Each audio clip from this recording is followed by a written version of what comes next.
স্বাগত শান্ত বাজারে। পুরো আয়োজনের সাথে আছি আমি ইসরাত মুক্তি এবং আমি নাইম আবির।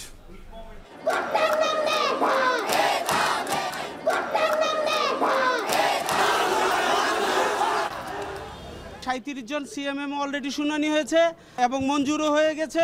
আমরা শুধু বেলবন দিব, বেলবন দিলেই এই ৩৭ জন ছাড়া পেয়ে যাবে। আমরা দেখছিলাম যে কোটা আন্দোলনের সময় গ্রেপ্তার হয়েছে যে ৪২ জন শিক্ষার্থী, তাদের মধ্যে যারা এইচএসসি পরীক্ষার্থী মানে ৪২ জনই তারা আসলে জামিন দিয়েছে এবং কিছুক্ষণের মধ্যেই তারা ছাড়া পাবে। আমি শান্ত বাজারে নিয়ে রয়েছে বিস্তারিত।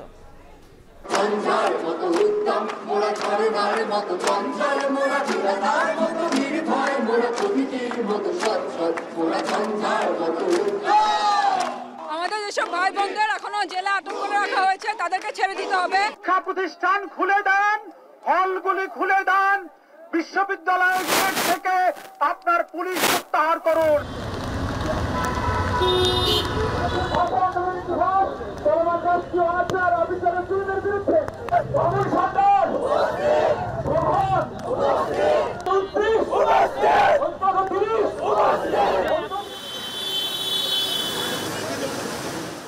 হত্যা বন্ধ করেন, আমরা এই হত্যার প্রতিবাদ করব যতক্ষণ পর্যন্ত আমরা একজন বেঁচে থাকবো।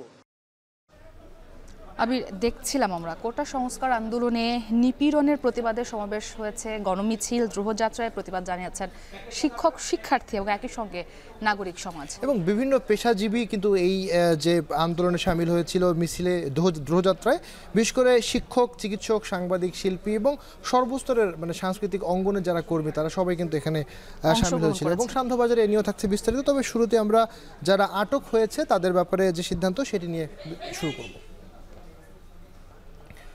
কোটা আন্দোলনকারী ঢাকায় বিভিন্ন মামলায় গ্রেপ্তার ৪২ এইচএসসি পরীক্ষার্থীকে জামিন দিয়েছেন আদালত। শুক্রবার ঢাকার দুটি আদালত থেকে তারা এই জামিন লাভ করেন। চলমান সহিংসতায় রাজধানীর বিভিন্ন এলাকা থেকে গ্রেপ্তার হন ৪২ এইচএসসি পরীক্ষার্থী। তাদের অভিভাবকরা জামিনের জন্য চেষ্টা করেন, একই সঙ্গে সরকারের দৃষ্টি আকর্ষণ করেন। পরে শিক্ষা মন্ত্রণালয়, আইন ও স্বরাষ্ট্র মন্ত্রণালয়ে গ্রেপ্তারকৃত শিক্ষার্থীদের জামিন দেবার উদ্যোগ নেওয়া হয়। মন্ত্রণালয় থেকে বলা হয় পরীক্ষার্থীদের প্রবেশপত্র ও প্রয়োজনীয় তথ্য দিয়ে আদালতে জামিন আবেদন করতে। এরপরে অভিভাবকরা শিক্ষার্থীদের জামিনের আবেদন করেন। শুনানি করে ৪২ শিক্ষার্থীকে জামিন দেন। বাকি আরও ৫ শিক্ষার্থীর জামিনের বিষয়টি প্রক্রিয়াধীন রয়েছে। শিক্ষার্থীদের জামিনের জন্য ১,০০০ টাকা করে লেখা সাপেক্ষে এই জামিন দেওয়া হয়।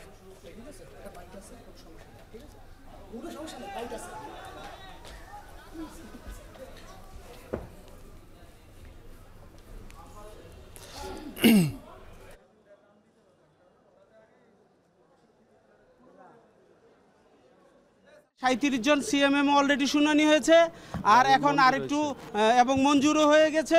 আমরা শুধু বেলবন দিব, বেলবন দিলেই এই 37 জন ছাড়া পেয়ে যাবে। যেহেতু এইচএসসি পরীক্ষার্থী এবং এইচএসসি পরীক্ষা আগামী 11 তারিখে স্টার্ট হয়েছে, স্যার বিজ্ঞ আদালতকে অনুরোধ করলাম, সে মোতাবেক বিজ্ঞ আদালত বিবেচনা করে জামিন প্রদান করেছেন।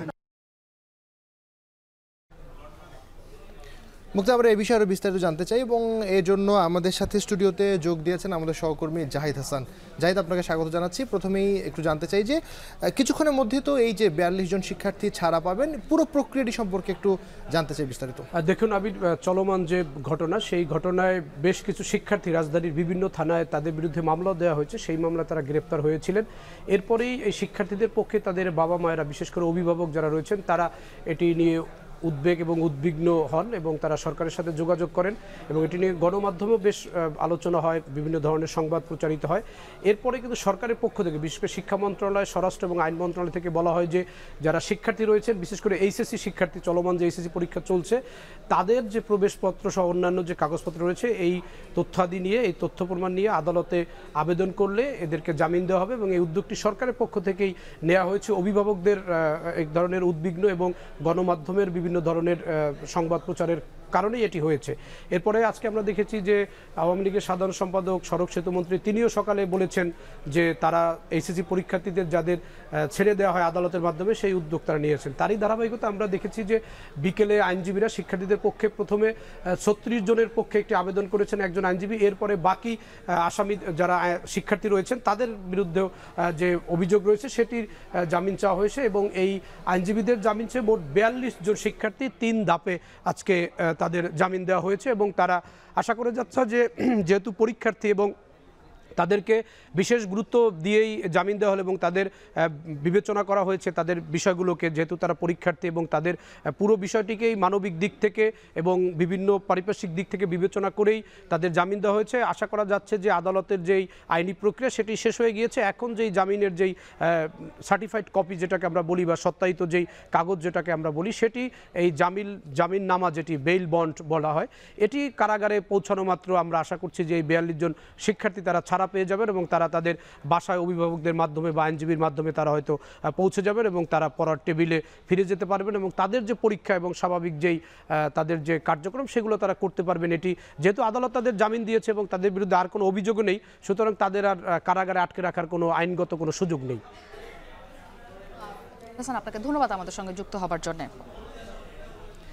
কোটা আন্দোলনকে কেন্দ্র করে চলমান সহিংসতায় শিক্ষার্থী নিহতের প্রতিবাদ, গ্রেপ্তারকৃত শিক্ষার্থীদের মুক্তির দাবিতে এবার পালিত হলো শিক্ষক, ছাত্র ও জনতার দ্রোহ যাত্রা। জাতীয় প্রেসক্লাব থেকে শুরু হয়ে এটি শেষ হয় কেন্দ্রীয় শহীদ মিনারে। সেখানে সংক্ষিপ্ত সমাবেশে গণগ্রেপ্তার বন্ধ সহ রোববারের মধ্যে কারফিউ তুলে নেওয়ার দাবি তোলা হয়। আরও জানাচ্ছেন বেলায়েত হোসাইন।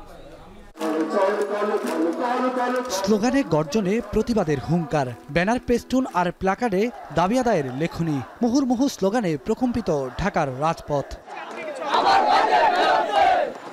শিক্ষক, ছাত্র, জনতা ও নাগরিক সমাজের ডাকা দ্রোহযাত্রায় যোগ দেন কয়েক হাজার মানুষ। বিকেল 3টার আগেই যাত্রাটি শুরু হয় জাতীয় প্রেস ক্লাবের সামনে। মিছিল নিয়ে নানা শ্রেণী পেশার মানুষ যোগ দেন কর্মসূচিতে।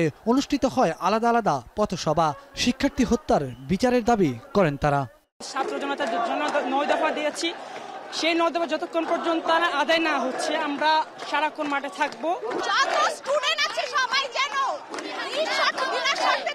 সাধারণ ছাত্র হিসেবে আমাদের প্রতিবাদ জানানো উচিত এবং প্রতিবাদের একটি প্ল্যাটফর্ম হিসেবে আমরা আজকের এই ক্ষণকে উপযুক্ত মনে করছি। আমাদের ভাই বোনদের রক্ত আমরা কখনো বিচার দিতে দেব না, আমরা আন্দোলন চালিয়ে যাব।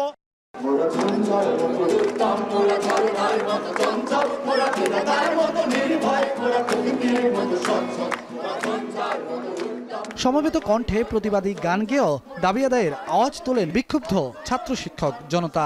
ছোট ছোট নাটিকায় স্মরণ করা হয় নিহতদের। এর মধ্যেই বেলা 3:30টার ঠিক আগ মুহূর্তে প্রেস ক্লাবের সামনে দ্রোহযাত্রায় যোগ দেন কর্মসূচির সভাপতি অধ্যাপক আনু মোহাম্মদ। সভাপতির বক্তব্যে তিনি বলেন, বিচার করতে হবে জুলাই হত্যাকাণ্ডের।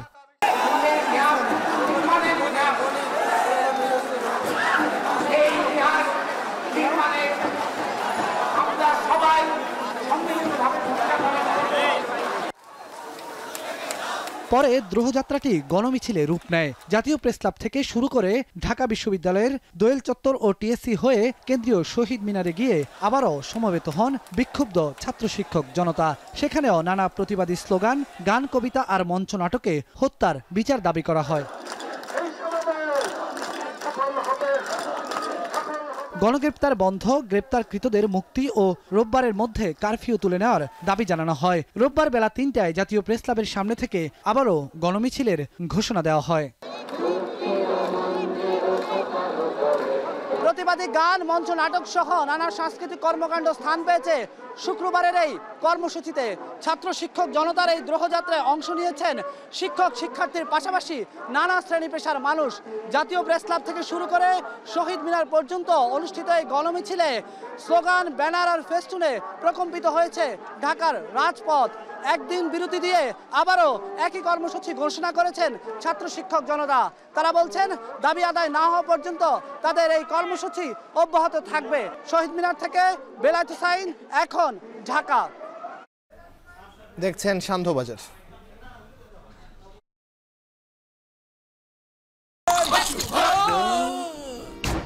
আমি এই চেয়ারে বসবো না। বাচ্চু ভাই, এই চেয়ারকে ভয় পেও না। ডেন্টিস্টের পরামর্শ নাও নতুন কোলগেট অ্যাক্টিভ সোল, যা দাঁতের সমস্যা শুরু হওয়া মাত্রই থামিয়ে দেয়। না থাকবে ব্যথা, না থাকবে ভয়। বৃষ্টি উপেক্ষা করে রাজধানীতে গণ মিছিল ও প্রতিবাদ সমাবেশ করেছে পেশাজীবী সমাজ। এ সময় শিক্ষার্থীদের 9 দফা দাবি বাস্তবায়নে সংহতি জানান তারা। গান, কবিতা আর রং তুলির ছোঁয়ায় জানান দেয় প্রতিবাদের স্বর। বিভিন্ন প্ল্যাকার্ড ও ব্যানার হাতে কর্মসূচিতে অংশ নেন আশপাশের এলাকার বাসিন্দারাও। আরও জানাচ্ছেন তানজিলা খান মিম।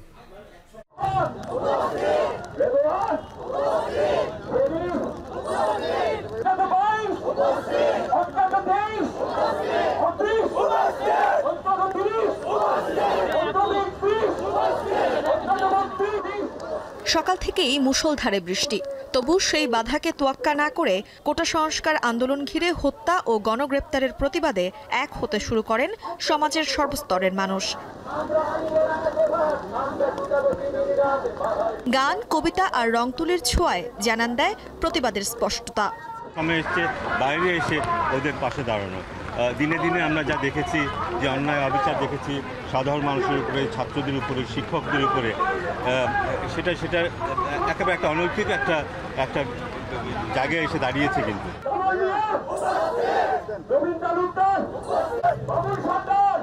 কোটা সংস্কার আন্দোলন ঘিরে হত্যা ও গণগ্রেপ্তারের প্রতিবাদ করেছে নিপীড়ন বিরোধী শিল্পী সমাজ। সকাল 11টায় রাজধানীর ধানমন্ডির আবাহনী মাঠের সামনে এই প্রতিবাদ করেন শিল্পীরা। বৃষ্টির জলে বারবার মুছে গেলেও একটি সাদা কাপড়ে কোটা আন্দোলনে নিহত হওয়া শিক্ষার্থীদের স্মরণে তাদের নাম লেখেন শিল্পীরা। একই সাথে নিহত শিক্ষার্থীদের স্মরণে রক্তমাখা গায়ে এক প্রতিচ্ছবিমূলক পরিবেশনা করেন তারা। সেখানে আন্দোলনকারী শিক্ষার্থী ও সাধারণ জনতার বিরুদ্ধে গণগ্রেপ্তার ও মামলা বন্ধ, কারফিউ তুলে নিয়ে জনমনে স্বস্তি ফিরিয়ে দেয়া, কোটা সংস্কার আন্দোলন দমনের নামে সংগঠিত সকল হত্যার তদন্ত ও বিচার সহ বেশ কিছু দাবি তুলে ধরেন তারা। এ সময় বিভিন্ন প্ল্যাকার্ড ও ব্যানার হাতে আশেপাশের এলাকার বাসিন্দারাও এই কর্মসূচিতে অংশ নেন। আমাদের যে কর্মসূচি, আমরা আমাদের ভাষায় আমাদের মতো করে তাদের পাশে আছি। আমরা তো গণতান্ত্রিকভাবে আমাদের দাবি, আমাদের চাওয়াগুলো উপস্থাপন করতেই পারি। শুক্রবার সকাল 11টায় রাজধানীর বাংলা মোটরে প্ল্যানার্স টাওয়ারের সামনে বৃষ্টি উপেক্ষা করে মানববন্ধনে অংশ নেন পরিকল্পনাবিদরা। তারা চলমান পরিস্থিতি স্বাভাবিক রাখতে বৈষম্য বিরোধী ছাত্র আন্দোলনের দেয়া 9 দফা দাবি বাস্তবায়নে পূর্ণ সমর্থন জানান। ছাদে খেলতে যেয়ে একটা বাচ্চাকে মেরে ফেলা হয়েছে, জানালার পাশে পড়তে বসা বাচ্চাকে মেরে ফেলা হয়েছে। কেন? এটা কি স্বাধীন বাংলাদেশের চিত্র? এই স্বাধীনতা দেখতে চেয়েছি আমরা। এখন শুধুমাত্র ছাত্রদের আন্দোলন নয়, এখানে পেশাজীবীরা এসছে, শ্রমিক, কর্মজীবী, সারা দেশের পিতা মাতা সহ ছেলে মেয়েরা সকলে আজকে এই আন্দোলনে সামিল হয়েছে। ছাত্ররা যে দাবিগুলো করেছেন, তাদের যে 9 দফা দাবি, সেই দাবিগুলোর সাথে আমরা একাত্মতায় আছি এবং এগুলো হচ্ছে আমাদের রাষ্ট্র গঠনের মৌলিক দাবি। রাজধানীর বাংলা মোটরে হত্যা ও নিপীড়নের প্রতিবাদে মানববন্ধন করেছেন বিক্ষুব্ধ কবি লেখক সমাজ। সংহতি প্রকাশের সময় তারা জানান, বৈষম্য বিরোধী ছাত্র আন্দোলনের দেয়া 9 দফা দাবি যৌক্তিক। এ সময় শিক্ষার্থীদের 9 দফা দাবি বাস্তবায়নে সংহতি প্রকাশ করেন তারা। আমরা একটা সুন্দর সমাজ গড়ে তুলতে চাই। স্বাধীনতার যে প্রত্যাশা নিয়ে এই দেশ স্বাধীন করেছিলেন যারা, তাদের সেই আত্মাহুতি আমরা কোনোভাবেই বৃথা যেতে দেব না। ছাত্রদের উপরে যেই নির্বিচার গণহত্যা চালানো হয়েছে, যে অত্যাচার চালানো হয়েছে, তার বিচার হবে, যথাযথ বিচার হবে, সেটি আমরা নিশ্চিত করতে চাই। আপনারা এই মিথ্যা বয়ান বন্ধ করেন, হত্যা বন্ধ করেন। আমরা এই হত্যার প্রতিবাদ করব যতক্ষণ পর্যন্ত আমরা একজন বেঁচে থাকবো। ছাত্রদের উপর অত্যাচার ও গণগ্রেফতার, একই সাথে মেধাবী চিকিৎসক ডাক্তার সজীবকে হত্যার প্রতিবাদে অবস্থা কর্মসূচি ও প্রতিবাদ সমাবেশ পালন করে দেশের চিকিৎসকরা। এ সময় সারা দেশে গণগ্রেফতার ও হত্যার বিচার দাবি করেন তারা। সকল ছাত্রছাত্রী, চিকিৎসক ও সাধারণ মানুষের নিরাপত্তাও চান। সেই সঙ্গে চলমান আন্দোলনের 9 দফা দাবির সাথে একাত্মতা জানান চিকিৎসকরা। আজকে এই মুহূর্তে যারা ঘরে বসে থাকবে, তারা এদেশ, এই জাতির সার্বভৌমত্ব দেশের মাটির সাথে বেইমানি করবে। দেশের নাগরিক হিসাবে আমরা এই জিনিসটা দেখব, এটা কোনোদিনও আমরা চিন্তা করতে পারি না। কোটা সংস্কার আন্দোলনে ছাত্র হত্যার প্রতিবাদে সমাবেশ করেছে বাংলাদেশ উদীচী শিল্প গোষ্ঠী ও নাগরিক সমাজ। এ সময় আন্দোলনে নিহত শিক্ষার্থীদের সুষ্ঠু বিচারের দাবির পাশাপাশি গ্রেফতারকৃতদের মুক্তির দাবি জানান তারা। কবিতা ও গানের মাধ্যমে নিহতদের স্মরণ করা হয়। প্রথমে আমরা বাসায় বসে আওয়াজ তুলেছিলাম, যে এখন আর এটা ছাত্রদের আন্দোলন নাই, এটা এখন পুরো বাংলাদেশের আন্দোলন। এদিকে কোটা আন্দোলনের সংবাদ সংগ্রহের সময় নিহত 4 সাংবাদিকের সুষ্ঠু তদন্ত করে বিচার করতে তথ্য প্রতিমন্ত্রীকে 48 ঘন্টার আলটিমেটাম দিলেন গণমাধ্যম কর্মীরা। শুক্রবার কারওয়ান বাজারের এই সমাবেশে বক্তাদের দাবি, দোষীদের বিচারের কাঠগড়ায় দাঁড় করাতে হবে। সাংবাদিকতা সেই পক্ষ হচ্ছে সত্যবাদিতার পক্ষ, সত্যের পক্ষ। সাংবাদিকতা অবশ্যই সবসময় হলো মিথ্যার বিরুদ্ধে। আপনার সন্তানই এই দেশে রাজপথে আছে, আমি আর আপনি আছে। মেয়েদের ছবি দিয়ে সাধারণ মানুষ, আন্দোলনকারী, সরকার পক্ষের লোক কয়জন পোস্ট দিয়েছে? একজনও না। প্রতিদিন আমি খুঁজে খুঁজে দেখেছি। এছাড়াও সব ধরনের গুলির ঘটনা বন্ধ করা সহ গণমাধ্যম কর্মীদের নিরাপত্তা নিশ্চিতের দাবি জানায় সাংবাদিকরা। তানজিলা খান মিম, এখন ঢাকা। দেখছেন সান্ধ্যবাজার।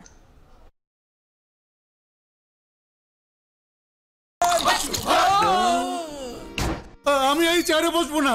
বাচ্চু ভাই, এই চেয়ারকে ভয় পেও না। ডেন্টিস্টের পরামর্শ নাও নতুন কোলগেট অ্যাক্টিভ সোল, যা দাঁতের সমস্যা শুরু হওয়া মাত্রই থামিয়ে দেয়। না থাকবে ব্যথা, না থাকবে ভয়। এবারে অন্যান্য প্রসঙ্গ।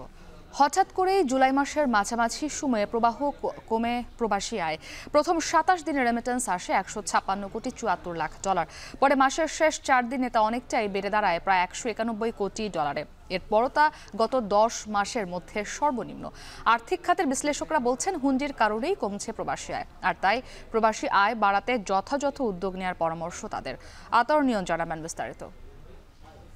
আমরা তো মনে করেন নেটওয়ার্কের কারণে এতদিন রেমিটেন্স পাঠাতে পারি নাই বাংলাদেশে, যেমন কি পরিবারকে টাকা দিতে পারি নাই। যে ঘটনা হয়েছে ওটার কারণে, নেটওয়ার্কের বন্ধের কারণে আমরা অনেক প্রবাসীরা যারা সবসময় রেমিটেন্স দেশে পাঠায় তারা রেমিটেন্স পাঠাতে পারি নাই। বর্তমানে বাংলাদেশে খোলা বাজারে বৈদেশিক মুদ্রার মান এত বেশি, সেজন্য হুন্ডি ব্যবসায়ীদের মাধ্যমে মানুষ টাকা পাঠাতে অনেক আগ্রহ প্রকাশ করতেছে। কিছুটা বাড়তি অর্থ আর পাঠানোর সাথে সাথে পরিবারের কাছে পৌঁছে যাওয়া, যে কারণে হুন্ডিকে বেছে নেন বলে জানাচ্ছিলেন প্রবাসীরা। গত 19 জুলাই থেকে 24 জুলাই পর্যন্ত ব্যাংকের লেনদেন হয় 1 কার্যদিবস, আর এ সময় দেশের রেমিটেন্স আসে 7 কোটি 80 লাখ ডলার। অথচ চলতি মাসের প্রথম 18 দিনে প্রতিদিন গড়ে প্রবাসী আয় আসে 7 কোটি 90 লাখ ডলার। সীমিত লেনদেনের প্রভাবের কথা বলা হলেও পরের 3 কার্যদিবসে রেমিটেন্স প্রবাহ আরও কম দেখা গেছে, যেখানে 24 জুলাই পর্যন্ত রেমিটেন্স আসে 150 কোটি ডলার, সেখানে 27 জুলাই পর্যন্ত আসে 156 কোটি 74 লাখ ডলার। এতে 25 থেকে 27 জুলাই পর্যন্ত এ আয় আসে মাত্র 6 কোটি 74 লাখ ডলার। তথ্য অনুযায়ী চলতি জুলাই মাসের প্রথম 13 দিনে আসে 97 কোটি 86 লাখ ডলার এবং 14 থেকে 20 জুলাই 7 দিনে আসে 45 কোটি 70 লাখ ডলার। আর পরের সপ্তাহ অর্থাৎ 21 থেকে 27 জুলাই তা নেমে দাঁড়ায় 13 কোটি 80 লাখ ডলার। এই হিসাব অনুযায়ী জুলাইয়ের 27 দিনে প্রতিদিন গড়ের প্রবাসী আয় এসেছে 5 কোটি 40 লাখ ডলার, যা আগের মাস জুনের চেয়ে কম। আবার 28 থেকে 31 জুলাই সেই ঘাটতি অনেকটাই পূরণ হয়েছে, ফলে জুলাই মাসের রেমিটেন্স এসেছে প্রায় 191 কোটি ডলার। এর মধ্যে শুধু 31 তারিখেই এসেছে 12 কোটি ডলার, যা গত কয়েক বছরের মধ্যে একদিনে সর্বোচ্চ প্রবাসী আয়। এরপরও তা গত 10 মাসের মধ্যে সর্বনিম্ন রেমিটেন্স। এর আগে গত বছরের সেপ্টেম্বরে সর্বনিম্ন 133 কোটি 43 লাখ ডলার এ আয় এসেছিল, আর বিগত 3 অর্থ বছরে সবচেয়ে বেশি আসে গত জুন মাসে। সে মাসে এ আয় আসে 254 কোটি 16 লাখ ডলার। তাই হঠাৎ করে এই আয় কমে যাওয়ার বড় কারণ হিসেবে বলা হচ্ছে হুন্ডি ও খোলা বাজারে ডলারের দাম বৃদ্ধি, সেই সাথে ব্যাংক খাতের সমস্যা ও ভোগান্তির কথাও তুলে ধরেন কেউ কেউ। ব্যাংকের প্রতি নিজস্ব ওখানে দেখা যায় 2 লাখ টাকা পাঠায় ব্যাংকে, পরে এত 10,000 টাকা ধরা দেয়, 20,000 টাকা ধরা দেয়। যেই সমস্যা লাগে টাকা পাঠায় ব্যাংকে, ওই সমস্যা আরো দ্বিগুণ বাইরে থাকে। তো টাকাটা কিভাবে ব্যাংকে পাঠাইবো? আজকে টাকা পাঠাইছি, 2 দিন বা 3 দিন পরে ব্যাংকে টাকা উত্তোলন করতে হয়। দেন আমার পরিবারের লোক গিয়ে ব্যাংকে ঘন্টার পর ঘন্টা লাইনে দাঁড়িয়ে থাকতে হয়। সেই ভোগান্তিটা হয় না যদি আমরা ফুন্ডিতে টাকা পাঠাই। এখানে 2 টাকা বেশিও যায়, প্লাস ভোগান্তিও খুবই কম। ব্যাংকগুলোতে বিভিন্ন রকম গ্রাহকদেরকে, বিশেষ করে প্রবাসীদের পরিবারদেরকে বিভিন্ন রকম হয়রানির অভিযোগ আমরা ইতিপূর্বে শুনেছি। হুন্ডি প্রতিরোধে যা অভূতপূর্ব ভূমিকা রেখেছে সেগুলো আরো জোরদার হবে। এদিকে গত কয়েকদিনে রেমিটেন্স কম আসায় বেড়েছে খোলা বাজারের ডলারের দাম। কিছুদিন আগেও যেখানে প্রতি ডলার 121 থেকে 122 টাকায় বিক্রি হতে দেখা গেছে, তা বেড়ে হয়েছে 124 থেকে 125 টাকা। মূলত সর্বোচ্চ 119 টাকা দাম নির্ধারণে ডলার সংকটে পড়েছে মানি চেঞ্জার প্রতিষ্ঠানগুলো। তাই নির্ধারিত দামে বিক্রি করতে না পারায় আনুষ্ঠানিক বিক্রি বন্ধ করে দিয়ে বাড়তি দামি লেনদেন চালাচ্ছে অনেক প্রতিষ্ঠান। রেমিটেন্স যদি হুন্ডির মাধ্যমে দেশে প্রবেশ করে, তাহলে যার কাছে টাকা পাঠানো হচ্ছে তিনি পেলেও সেই বৈদেশিক মুদ্রা কোনোভাবেই দেশের অর্থনীতি বা ব্যাংকিং চ্যানেলে প্রবেশ করে না। ফলে আমাদের যে আমদানি রপ্তানির মাঝে একটি ঘাটতি রয়েছে, সেই ঘাটতি পূরণের রিজার্ভের উপর নির্ভর করতে হয়। তাই বিশ্লেষকরা বলছেন রেমিটেন্স শুধু আমদানি রপ্তানির ঘাটতি পূরণ করে না, সাথে রিজার্ভ বাড়াতেও সহায়তা করে। আর এই আয় যদি কমে যায় তাহলে শুধু রিজার্ভ বা আমদানি রপ্তানি নয়, সরাসরি বড় ধরনের নেতিবাচক প্রভাব পড়বে সাধারণ মানুষের উপর। কেন্দ্রীয় ব্যাংকের তথ্য মতে গত 2023-24 অর্থ বছরের জুলাই থেকে মে পর্যন্ত রপ্তানি হয়েছে $3,734 কোটি, আর এ সময় আমদানি হয়েছে $5,756 কোটি। সেই হিসাবে আমদানি রপ্তানির মধ্যে ঘাটতি রয়েছে $2,022 কোটি। তবে চলতি বছর থেকে রেমিটেন্স প্রবাহ না বাড়লে এ ঘাটতি আরও বেশি হতো বলে জানিয়েছেন বিশ্লেষকরা। দেশের অর্থনীতিতে রেমিটেন্সের অবদান রপ্তানি থেকে বেশি বলে জানান এই সাবেক গভর্নর। দেশের অর্থনীতিতে রেমিটেন্সের অবদান অপরিসীম। রেমিটেন্সে আমি নিট হিসাব যদি করেন আপনারা, রেমিটেন্স সবচেয়ে বেশি বৈদেশিক মুদ্রা অর্জন করে। রপ্তানি খাত বলতে বেশি আরএমজি, তারা বৈদেশিক মুদ্রা অর্জন করে, কিন্তু আপনি যদি cost of import of materials excess বাদ দেন তবে সেটা নিট আয় রেমিটেন্স অনেক কম। আর এই আয় যদি কোনো কারণে কমে যায় তাহলে অর্থনৈতিক সংকট দেখা দেওয়ার কথা জানিয়েছেন এই অর্থনীতিবিদ।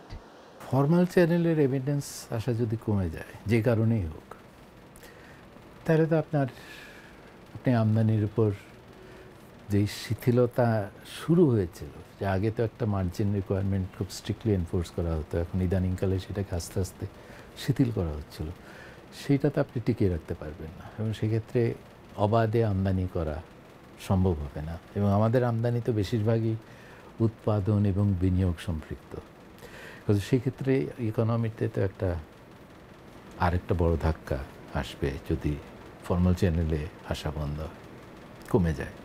তাই অর্থনীতি স্বাভাবিক রাখতে সমস্যা নিরসনের পরামর্শ দিয়েছেন বিশেষজ্ঞরা। সম্প্রতিকালে দেশের যে অবস্থা দেখছি, এটা দ্বারা তো আমাদের যারা নাকি প্রবাসী আমাদের ভাই বোনরা আছেন, তারাও এটা নিয়ে খুবই দুশ্চিন্তায় আছেন। এখানে কারফিউ চলেছে, এখানে আমাদের ইন্টারনেট বন্ধ হয়েছে, তারা কথাবার্তা বলতে পারছেন না। এই যে একটা অবস্থা, এটা তো তাদেরকেও প্রভাবিত করেছে। নিরসন করতে গেলে, তাদেরকে উৎসাহিত করতে হলে, আবার প্রণোদিত করতে হলে, তাদের মধ্যে যে একটা দুশ্চিন্তা যেটা আছে তাদের ছেলে মেয়েদেরকে নিয়ে, তাদের নিরাপত্তা নিয়ে, সেগুলোকে আমাদের অন্তর্ভুক্তিমূলকভাবে সমাধান করতে হবে।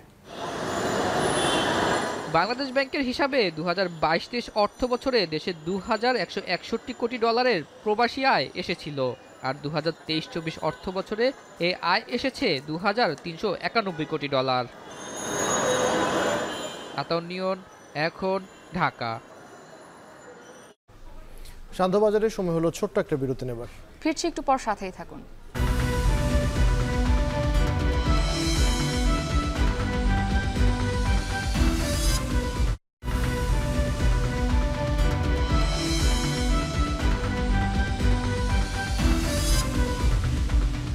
বিরতির পর স্বাগত, দেখছেন শান্তবাজার।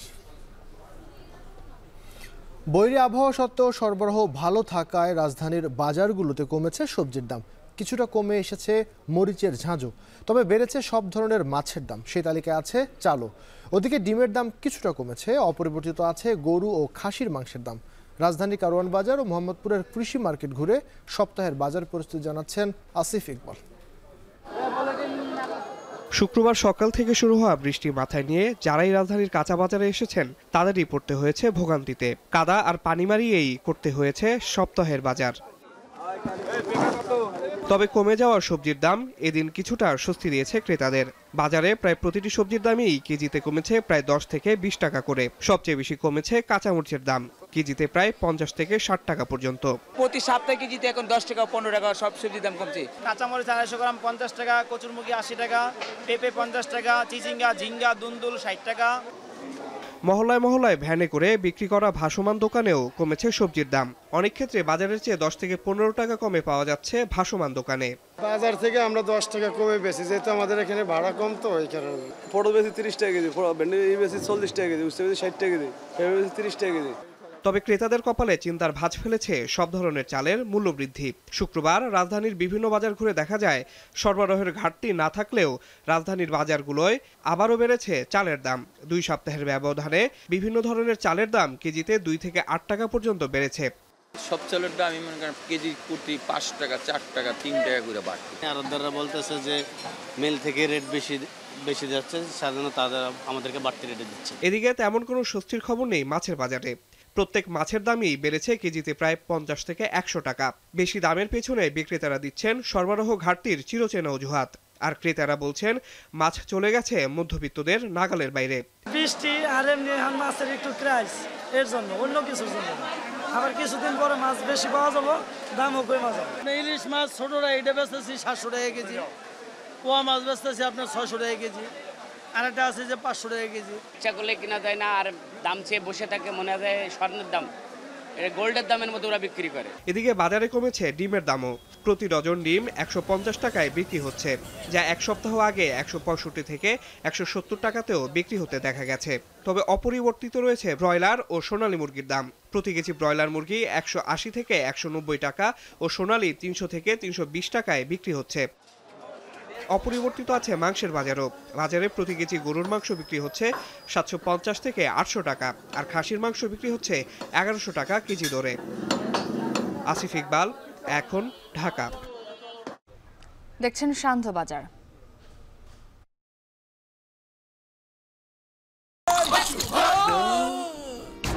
আমি এই চেয়ারে বসবো না। বাচ্চু ভাই, এই চেয়ারকে ভয় পেও না। ডেন্টিস্টের পরামর্শে নাও নতুন কোলগেট অ্যাক্টিভ সোল, যা দাঁতের সমস্যা শুরু হওয়া মাত্রই থামিয়ে দেয়। না থাকবে ব্যথা, না থাকবে ভয়। বৈরী আবহাওয়ায় সাগরে ধরা পড়ছে রূপালী ইলিশ। সমুদ্র থেকে ইলিশ নিয়ে উপকূলে ফিরছেন জেলেরা। ভোর থেকেই সরগরম হয়ে উঠেছে চট্টগ্রাম ও চাঁদপুর সহ উপকূলের মাছ ঘাটগুলো। পাইকারদের হাঁক ডাকে জমে ওঠে বেচাকেনা। তবে সরবরাহ বাড়লেও এখন সাধারণের নাগালের বাইরে দাম। চট্টগ্রাম থেকে হোসেন জিয়াদ এবং চাঁদপুর থেকে তালহা জুবাইরের পাঠানো তথ্য ছবিতে বিস্তারিত। রূপালী ইলিশের টানে শুক্রবার ভোর থেকে জমজমাট হয়ে ওঠে নদী ও সাগর তীরবর্তী মাছ ঘাটগুলো। হাঁক ডাকে জমে ওঠে বেচাকেনা, চলে পাইকার ও ব্যবসায়ীদের দর কষাকষি। ইলিশের অন্যতম পাইকারি বাজার চাঁদপুর বড় স্টেশন মাছঘাট। ছুটির দিনে সরবরাহ হয় প্রায় 400 মণ ইলিশ। বেশিরভাগই নোয়াখালীর হাতিয়া সহ দেশের দক্ষিণাঞ্চলের বিভিন্ন জেলা থেকে আসা। সরবরাহ বাড়লেও চাহিদার তুলনায় বেশ কম, এ কারণে বেড়েছে দাম। গেল সপ্তাহের তুলনায় বড় আকারের ইলিশ কেজিতে 150 টাকা পর্যন্ত বেড়ে বিক্রি হচ্ছে 1700 টাকায়। 700 থেকে 800 গ্রাম ওজনের ইলিশ বিক্রি হচ্ছে 1400 থেকে 1550 টাকা পর্যন্ত। এছাড়া ছোট ইলিশ বিক্রি হচ্ছে 800 থেকে 1000 টাকা কেজি দরে। নদীর তুলনায় সাগরের ইলিশের দাম কিছুটা কম, তবুও সাধারণের নাগালের বাইরে রূপালী ইলিশ। সাধারণ মানুষের ক্রয়ের ক্ষমতার মধ্যে আসে না। ভাবছিলাম যে এখানে একটু কম হবে, কিন্তু এটা বাজারটা অনেক চড়া। পাইকারের যে পরিমাণ দরকার ওই পরিমাণ মাছ না থাকার কারণে দামটা বেশি। রূপালী ইলিশ নিয়ে সরগরম চট্টগ্রামের ফিশারি ঘাট। আড়তের সামনে ক্রেতা বিক্রেতাদের বড় জটলা। নিলামের হাঁক ডাকে চলছে বেচাকেনা। বড় আকারের প্রতিমণ ইলিশ বিক্রি হচ্ছে 60,000 টাকায়, অর্থাৎ প্রতি কেজির দর দাঁড়ায় প্রায় 1500 টাকা। কিছুটা দর কমে মাঝারি আকারের ইলিশ বিক্রি হচ্ছে 1200 টাকায়। ছোট ইলিশ বিক্রি হচ্ছে 700 থেকে 900 টাকা কেজি দরে। 1400, 1500, 1600 এরকমে মোটামুটি চলে। কেজি 1100 গ্রামের মাছ। আশা করা যায় যদি সাগর ভালো হয়, সিঙ্গেল টেঙ্গেল কাটে যায়, তাহলে মাছ পাওয়া যাবে।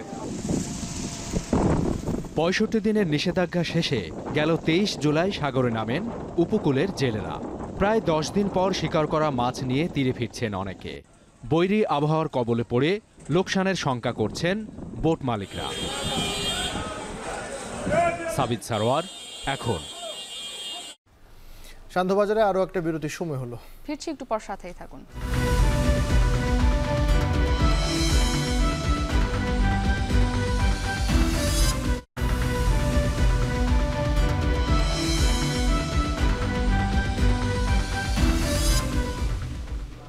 বিরতির পর আবারও স্বাগত। দেখছেন শান্তবাজার। মুক্তি, জলবায়ু পরিবর্তন তো একটি বড় রকমের বৈশ্বিক সমস্যা, বাংলাদেশের এর বাইরে নয়। যদি আমি একটি বাংলাদেশের উপকূলীয় জেলার কথা বলি, বরগুনা, সেখানে কিন্তু নদী গর্ভে বিলীন হয়ে যাচ্ছে বসতবাড়ি, খেলার মাঠ এবং ব্যবসায়িক বিভিন্ন রকমের স্থাপনা। যদি কয়েকটি বলি যে পায়রা, বিষখালী এবং বালেশ্বরের যে ভাঙন, সেই ভাঙনের তীব্রতাও কিন্তু বাড়ছে এবং এই পুরো যে জেলার মানচিত্র সেটি কিন্তু ছোট হয়ে আসছে। আমির, আপনি বলছিলেন যে এই নদী ভাঙনের কারণে জেলার মানচিত্র ছোট হয়ে আসছে, তবে একই সঙ্গে যদি একটু বলতে চাই, নদী ভাঙনের কারণে কিন্তু যে শুধু সম্পদের কোটি টাকার সম্পদের ক্ষতি হচ্ছে তাই কিন্তু নয়, অন্যত্র বসতভিটা সরিয়ে নিয়োজিত ক্ষতির হাত থেকে সেখানকার বাসিন্দারা আসলে রক্ষা পাচ্ছেন না। এবং একই সঙ্গে যে এই ঝুঁকি এখনও কিন্তু অনেক বাসিন্দা সেখানে ঝুঁকিতে রয়েছেন, তাই ঝুঁকি এড়াতে এবং ক্ষয়ক্ষতি কমাতে টেকসই পদক্ষেপ নেওয়ার দাবি জানিয়েছেন স্থানীয়রা। SM সিফাতের তোলা ছবিতে জিয়াদ মাহমুদের প্রতিবেদন রয়েছে, দেখে আসবো। নদী যেমন রাখে তেমনি কেড়েও নেয়। বর্ষায় উপকূলীয় জনপদের নদী তীরে চলে অবিরাম ভাঙাগড়া, বদলে যায় জন্মভিটার মানচিত্র। কথায় আছে আগুনে পুড়লে ছাই থাকে, কিন্তু নদী ভাঙনে তীরবর্তী বাসিন্দাদের হারাতে হয় সর্বস্ব। যে বসতি ছিল পায়রা, বিষখালী, বলেশ্বর তীরে, তা এখন জলের তলে। তালতলি, আমতলি, পাথরঘাটা ও সদরের নদী তীরবর্তী শতাধিক গ্রামের লক্ষাধিক মানুষের দিন কাটছে ভাঙন আতঙ্কে। জরুরি পরিস্থিতিতে জিও ব্যাগ ফেলেও অনেক স্থানে ঠেকানো যাচ্ছে না ভাঙন। এমন এক স্থান বরগুনার নলিবন্দর। শত বছর আগে নদীকেন্দ্রিক বাণিজ্যের কেন্দ্রে পরিণত হওয়া বন্দরটিকে ঘিরে গড়ে ওঠে কয়েক গ্রাম বসতি, কিন্তু বিষখালীর ভাঙনে বসতি, লঞ্চঘাট, শিক্ষা ও ব্যবসা প্রতিষ্ঠান সহ অনেক স্থাপনা বিলীন হয়েছে। বর্ষায় ভাঙনের তীব্রতা এতই প্রকট হয় যে গোরস্থান ভেঙে কঙ্কালও বিলীন হয় নদীগর্ভে। নদী ভাঙ্গে যায়, কবর থেকে লাশ বাইরেই যাইতেছে, ভাঙ্গা নদীতে যাইতেছে, গাছ গুড়া সমস্ত সব নদীতে ভাঙ্গে যায়। লঞ্চ ঘাট হেওয়া হয় না, সব ভাঙতে ভাঙতে বাজারে শেষ হয়ে যাইতেছে। আমাদের একটা বেরিবাদ দেওয়ার দরকার, ব্লক দিলে আমরা বেশি খুশি হই। বঙ্গোপসাগরের কোলঘেঁষা পায়রা, বিষখালী ও বলেশ্বরের তীরবর্তী শতাধিক গ্রামে নদী ভাঙনের ফলে ছোট হয়ে আসছে জেলার মানচিত্র। জেলার শতাধিক স্থানে ভাঙন দেখা দিলেও সদর, পাথরঘাটা, বামনা, আমতলী ও তালতলী উপজেলায় সবচেয়ে বেশি ঝুঁকিতে 27টি গ্রাম। প্রতি বছর নদী ভাঙতে ভাঙতে এই পর্যন্ত ঘর বাড়ি তলাই যায়, আমরা থাকতে পারতেছি না, পানির ভিতর থাকতে অনেক দিন। নদী ভাঙনের ফলে বর্ষাকালে অনেক কষ্ট হয়, আমাদের স্কুল কলেজে যাইতে অনেক কষ্ট হয়। রাখাইন অধ্যুষিত তালতলী উপজেলার তাপবিদ্যুৎ কেন্দ্র সংলগ্ন তেঁতুলবাড়িয়া ও জয়েলভাঙ্গা এলাকার প্রমত্তা পায়রার প্রবল স্রোতে প্রায় শতাধিক বাড়িঘর, জমিজমা, ধর্মীয় স্থাপনা সহ গাছপালা নদীগর্ভে বিলীন হয়েছে। অনেকেই 3 থেকে 4 বার অন্যত্র সরিয়ে নিয়েছেন বসতি। নতুন করে এলাকার 9 কিলোমিটার বাঁধের 200 মিটার নদীগর্ভে বিলীন হয়েছে।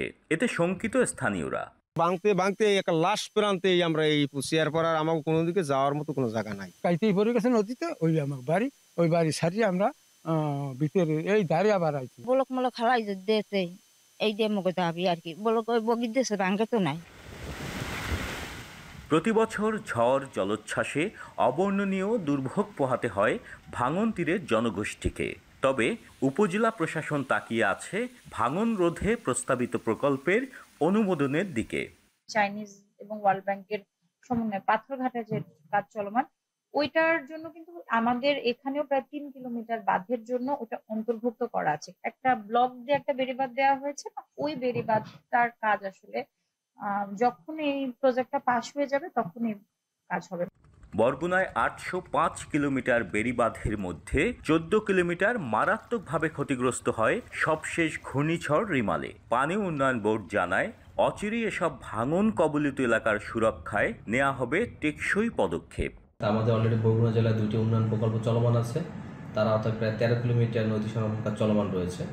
এছাড়া আমাদের 2টি প্রকল্প সাবমিট করা আছে, অনেক জায়গাতেই কাজ হাতে নিয়েছি, কাজ চলমান আছে। আমরা আশা করি আগামী বর্ষার পূর্বেই এই সকল স্থান ঝুঁকিপূর্ণ মুক্ত করা যাবে। প্রতি বছর নদী ভাঙনের ফলে এই উপকূলীয় জেলা বরগুনার প্রান্তিক মানুষের যে পরিমাণ আর্থিক ক্ষতি হয়, সেই ক্ষতি নিয়ন্ত্রণ না করা গেলে কিংবা ভাঙন প্রতিরোধে টেকসই কোনো পদক্ষেপ না নেওয়া হলে আনুপাতিক হারে ক্ষতির পরিমাণ বাড়তেই থাকবে। এতে শুধু নির্দিষ্ট কোনো অঞ্চল কিংবা সেই অঞ্চলের মানুষই নন, এই ক্ষতির ভার বহন করতে হবে পুরো দেশকেই। জিয়াদ মাহমুদ, এখন বরগুনা। চলমান পরিস্থিতিতে ময়মনসিংহের বিপণী বিতানগুলোর ক্ষতি প্রায় 50 কোটি টাকা। আকর্ষণীয় ছাড় দিয়েও মিলছে না ক্রেতা, কর্মচারীদের বেতন ভাতা দেয়া নিয়েও বিপাকে ব্যবসায়ীরা। কবে এই ক্ষতি পুষিয়ে আবার ঘুরে দাঁড়াবেন তা নিয়েও অনিশ্চয়তায় রয়েছেন তারা। ইমতিয়াজ আহমেদের প্রতিবেদন, ছবি তুলেছেন জাহাঙ্গীর আগুন। নগরীর শুকতারা সব পোশাক থেকে শুরু করে প্রসাধনীর জগতে এই প্রতিষ্ঠানটির পথ চলা প্রায় 50 বছরের। এত বছরের পরিচিত হওয়ায় ক্রেতাদের কাছেও জনপ্রিয় এই দোকান। ঈদ পরবর্তী সময় থেকেই কমেছে বেচাকেনা, সেই সাথে সাম্প্রতিক পরিস্থিতিতে বেচা বিক্রিও লাটে।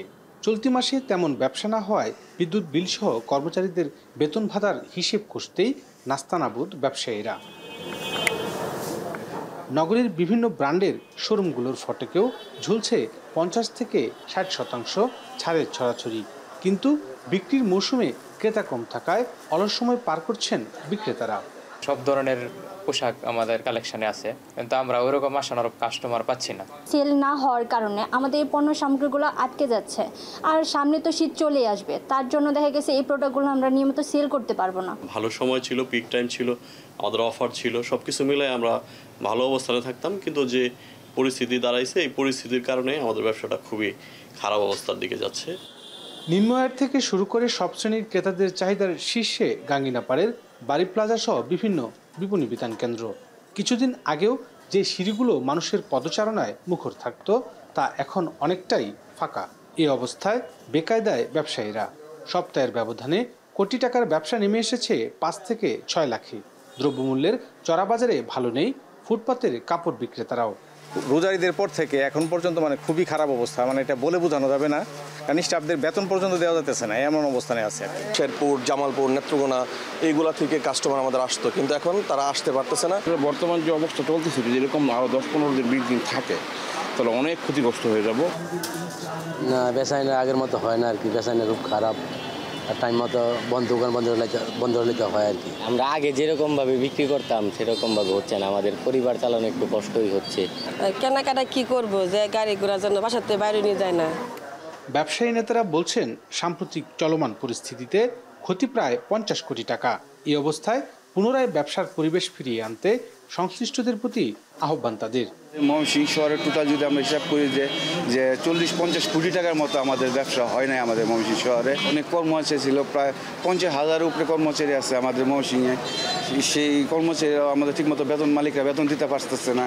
এই 3-4 দিন ধরে কিছুটা দোকান খুলছে, কিন্তু যারা শহরতলি থেকে বা গ্রাম পর্যায় থেকে উপজেলা পর্যায় থেকে যারা আসে তারা কিন্তু আসলে এসে কেনাকাটা করে যাওয়ার মতন পরিবেশ রাখে না। আমরা আশা করি যে সরকার খুব দ্রুতই আমাদের জন্য এই পরিবেশটা সৃষ্টি করে দেবে। ময়মনসিংহে অভিজাত বিপণী বিতান সহ প্রায় 10,000 ছোট বড় কাপড় ও পোশাকের দোকান রয়েছে, যেখানে কর্মসংস্থান হয়েছে অন্তত 50,000 মানুষের। ইমতিয়াজ আহমেদ, এখন, ময়মনসিংহ। সান্ধ্যবাজারে আরও একটা বিরতির সময় হলো, ফিরছি একটু পর, সাথেই থাকুন।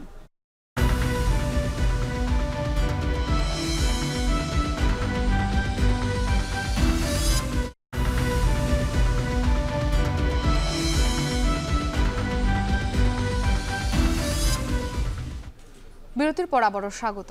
দেখছেন সান্ধ্যবাজার। দেশের বাইরের প্রসঙ্গ।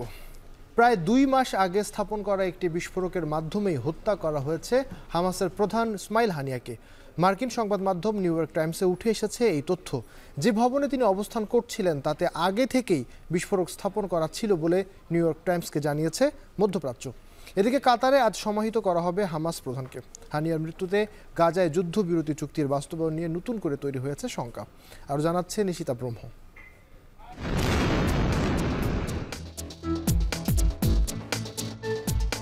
মিত্রদেশ ইরানের নতুন প্রেসিডেন্ট মাসুদ পেজেশকিয়ানের শপথ গ্রহণ অনুষ্ঠানে তেহরানে গিয়ে আর জীবিত ফিরতে পারেননি হামাসের প্রধান ইসমাইল হানিয়া। মঙ্গলবার রাতে তেহরানের সেনাবাহিনীর একটি বিশেষ ভবনে তাকে হত্যা করা হয়। শুরুর দিকে বিভিন্ন সংবাদ মাধ্যমে প্রকাশিত খবরে বলা হয় তাকে হত্যা করা হয়েছে গাইডেড মিসাইল দিয়ে, কিন্তু সংবাদ মাধ্যম নিউ ইয়র্ক টাইমস বলছে ইসমাইল হানিয়াকে হত্যা করা হয়েছে প্রায় 2 মাস আগে পুঁতে রাখা বিস্ফোরক দিয়ে। মধ্যপ্রাচ্যের বিভিন্ন সূত্র বলছে পাচার করে গেস্ট হাউসে স্থাপন করে রাখা বোমা দিয়ে হত্যা করা হয়েছে হামাসের রাজনৈতিক প্রধানকে। ইরান আর মার্কিন কর্মকর্তাদের বরাত দিয়ে নিউ ইয়র্ক টাইমস বলছে, ইরানের রাজধানীতে অবস্থিত এই ভবনটিতে ইরানের রেভলিউশনারি গার্ড কর্পসের কড়া নিরাপত্তায় রাখা হয়। এই বিস্ফোরকটি ভবনটিতে লুকিয়ে রাখা হয়েছিল 2 মাস আগে। IRGC জানায়, হানিয়ার কক্ষেই বিস্ফোরিত হয় বোমাটি। ভেঙে যায় কক্ষের জানালা, একপাশের দেয়ালও ধসে পড়ে। তেহরান আর হামাস দুই পক্ষই বলছে এই হত্যাকাণ্ড ঘটিয়েছে ইসরায়েল। ইসরায়েলের পররাষ্ট্র গোয়েন্দা সংস্থা মোসাদের প্রধান ডেভিড বার্নিয়া আগেই বলেছিলেন, 2023 সালের 7 অক্টোবর ইসরায়েলে হামাসের হামলায় যারা জড়িত ছিলেন তাদের কাউকে ছাড় দেওয়া হবে না। হামাস ইসরায়েলের চলমান এই যুদ্ধে অস্থিতিশীলতা ছড়িয়ে পড়েছে পুরো মধ্যপ্রাচ্যে। আয়াতুল্লাহ আলী খামেনি আর IRGC সরাসরি এই হত্যাকাণ্ডের কড়া জবাবের হুঁশিয়ারি দিয়েছেন। বৃহস্পতিবার ইসমাইল হানিয়ার জানাজা অনুষ্ঠিত হয় তেহরানে। হানিয়াকে দাফন করা হবে কাতারের রাজধানী দোহায়। এদিকে এই উত্তেজনার মধ্যে লেবাননের সশস্ত্র গোষ্ঠী হিজবুল্লাহর সঙ্গেও সীমান্তে পাল্টা হামলা চলছে ইসরায়েলের। বৈরুতে ইসরায়েলের হামলার জেরে দেশটিতে সারি সারি রকেট ছুড়েছে হিজবুল্লাহ। এর মধ্যেই মার্কিন প্রেসিডেন্ট জো বাইডেন আবারও বলেছেন, ইরানের হুমকি আর হামলা মোকাবিলায় ইসরায়েলকে সহযোগিতা করবে যুক্তরাষ্ট্র। প্রয়োজনে এই অঞ্চলে মোতায়েন করা হতে পারে সামরিক সরঞ্জাম আর সেনাবাহিনী। যুক্তরাষ্ট্র আর ইউরোপীয় ইউনিয়নের মধ্যে আলোচনা চলছে কিভাবে এই অঞ্চলে সংঘাত থামানো যায়। ঈশিতা ব্রহ্ম, এখন বিশ্ব। এই ছিল সান্ধ্য বাজারের আয়োজন। এখন টেলিভিশন ওয়েবসাইটে দেখুন www.ekhon.tv। এছাড়া ফেসবুকে দেখতে ভিজিট করুন facebook.com/tv.ekhon আর ইউটিউবে সরাসরি দেখুন youtube.com/c/ekhon tv তে।